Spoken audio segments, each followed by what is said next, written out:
Hi all, in this video we are uncovering what I believe are the 10 most undervalued products, cards, and sets in Pokemon at the moment. If this is your first time tuning in, welcome. This is a new channel that covers Pokemon investing, Pokemon collecting, and general news around trading card sets and collectibles. I try to maintain a pretty frequent upload schedule, so feel free to subscribe and join the channel. I always love hearing your inputs and comments. Now, these are just selected based on what worked for cards and sets previously. Also, some are selected because certain events are happening within Pokemon. Now, I talk a lot about how vital timing Pokemon's major events is in another video I made, and I recommend you watch that video if that topic interests you.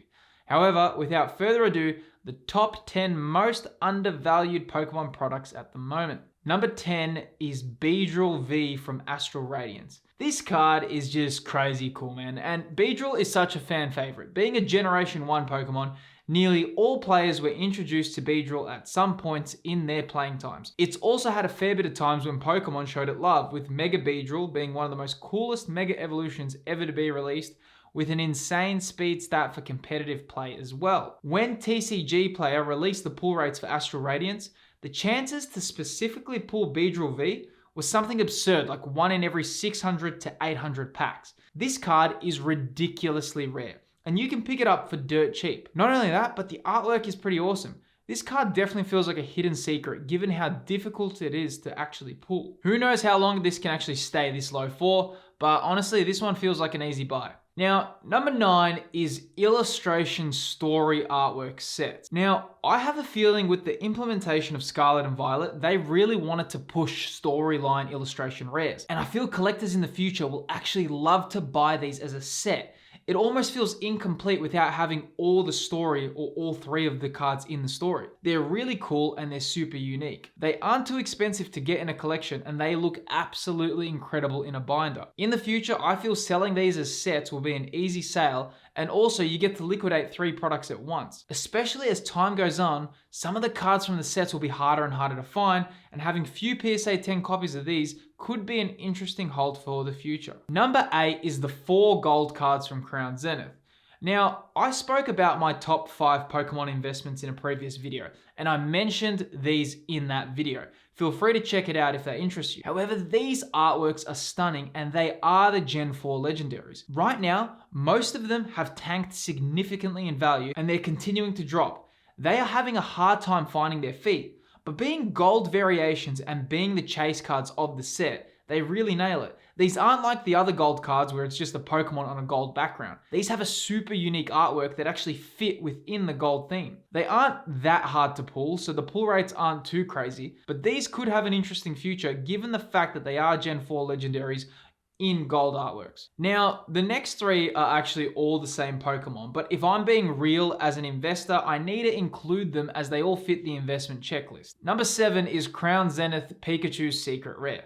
This card is gorgeous, but it had one of the craziest drops in recent history. Literally everyone picked this card and they thought it was going to be the top 5 most expensive cards in Crown Zenith. And honestly, it became the opposite. However, being Pikachu, this card really didn't get the justice in pricing. As time goes on, more and more of these copies are just going to be leaving collections or staying in them. They're going to get damaged or just disappear.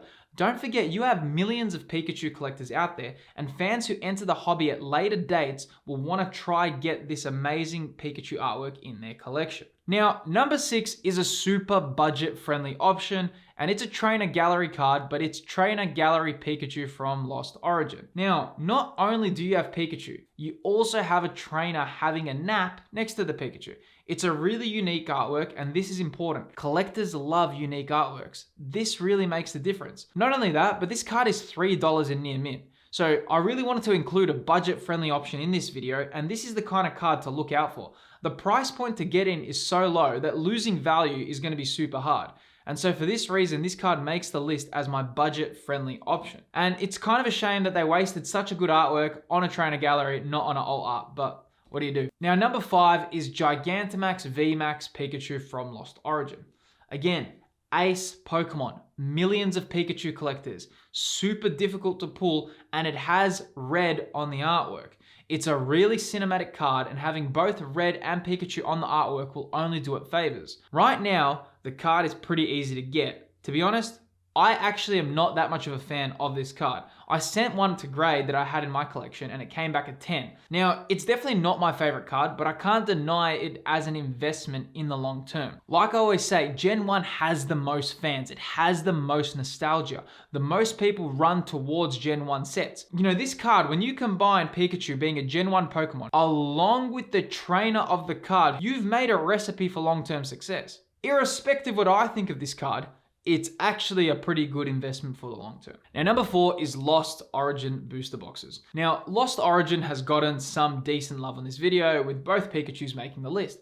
However, with Sword and Shield stock phasing out, and Lost Origin already shown in the past that it's had growth before the reprint, this one's such an obvious pick. Stock will be slowly drying out, and I think booster boxes are right now slightly undervalued. Given the insane prices of the Giratina V, this one seems like a great buy.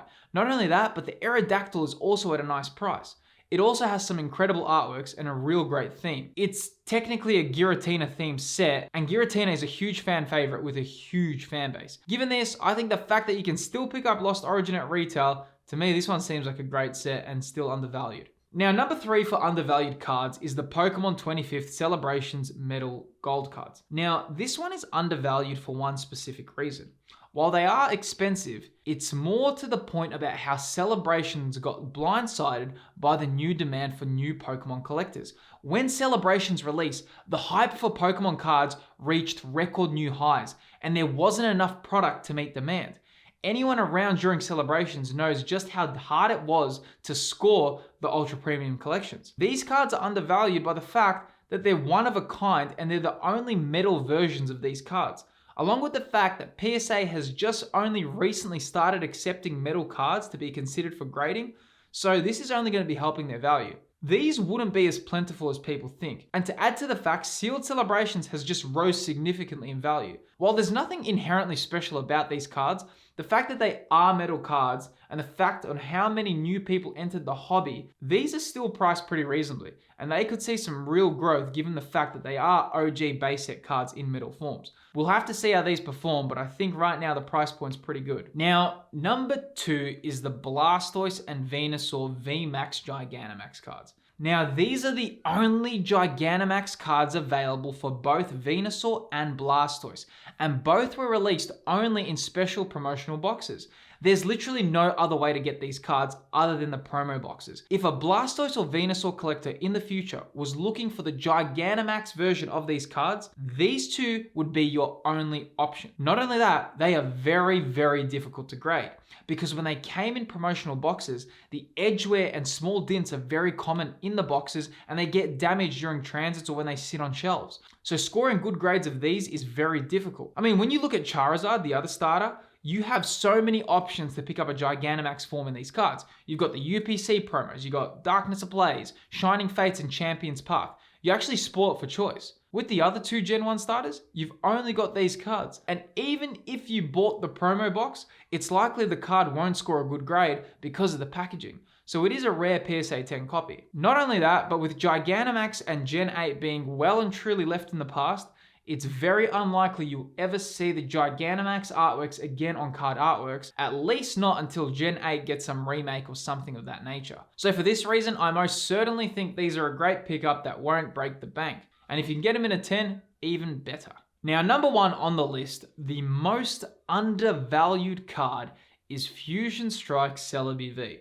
This card is incredible. I mean, seriously, how this managed to stay this low is beyond me. Like, I can make sense out of Beedril V, but Celebi actually makes no sense to me. Celebi is an OG mythical, and not only that, the artwork is incredible. The fact you can get this in near mint for 25 US is ridiculous. This one honestly feels like a glitch in the Matrix.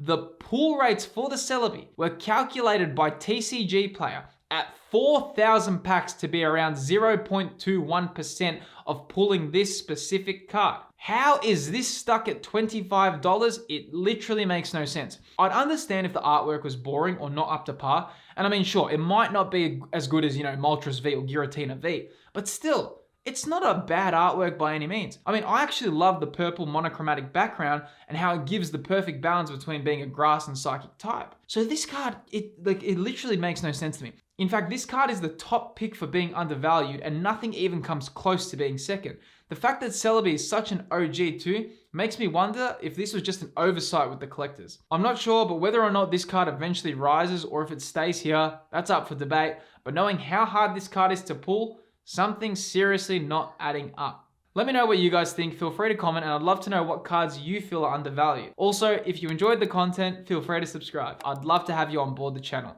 Thanks for watching, guys. I'll see you on the next video.